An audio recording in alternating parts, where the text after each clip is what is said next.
Tu sais, il y a des gens qui disent que dans notre jeunesse, c'était le bon temps. Eh ben moi, je crois au contraire que c'était le temps de sérieux dangers. On l'a échappé belle. On se demande comment on est encore vivant. On devrait être mort depuis longtemps. On vivait tous les jours au péril de nos vies. Je me rappelle, chaque matin, notre mère, elle nous faisait manger des œufs pondus par les poules de la ferme.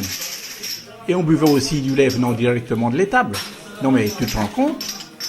Et dire qu'aucun laboratoire n'avait inspecté ces œufs, ni analysé le lait pour y déceler des virus. Et c'est terrible ça. Les poules mangeaient tout ce qui leur tombait sous la dent. Tout ça, sans la moindre inspection.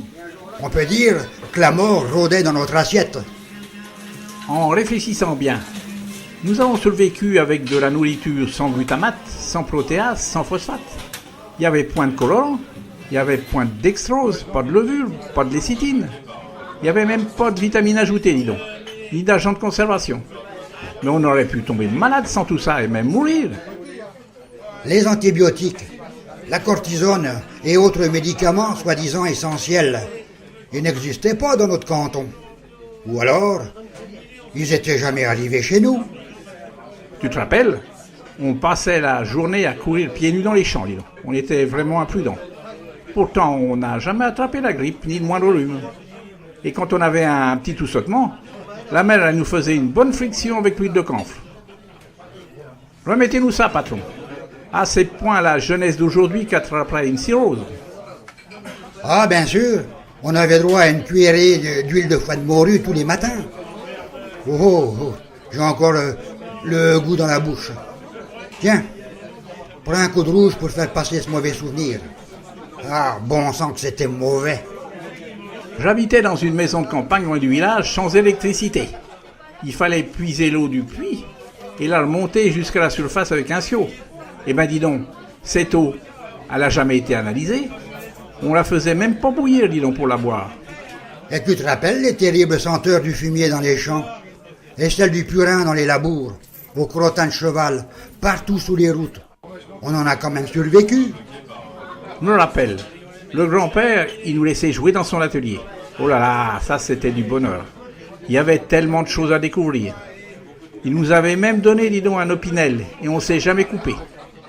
On a quand même de la chance d'avoir survécu à autant de dangers quotidiens. À l'école, il n'y avait point d'orthophoniste, ni de psychologue, ni de conseiller d'orientation. Et tu te rappelles des plumes sergent-major et les doigts pleins d'encre. Les maîtres, ils se permettaient même de tirer les oreilles des indisciplinés, ou alors de taper sur les doigts des réfractaires avec leurs règles. Alors ça faisait mal. Oh là là, ça me fait peur de voir qu'on a survécu à autant d'abus physiques. Je me demande comment les enfants de notre génération ont pu grandir et s'épanouir, alors qu'il y a plein de gens aujourd'hui qui s'occupent de la jeunesse. Ben moi, je me demande aussi comment on a pu survivre dans ce monde où nos parents étaient les seuls responsables de notre éducation. Dis donc, je vais quand même pas trinquer avec un verre vide. Allez-y, patron.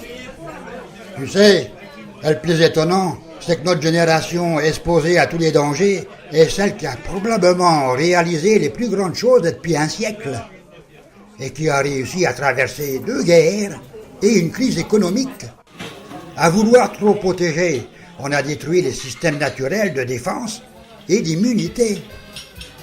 Dis, tu te rappelles de cette photo-là? Ah ben dis donc, elle est pas jeune.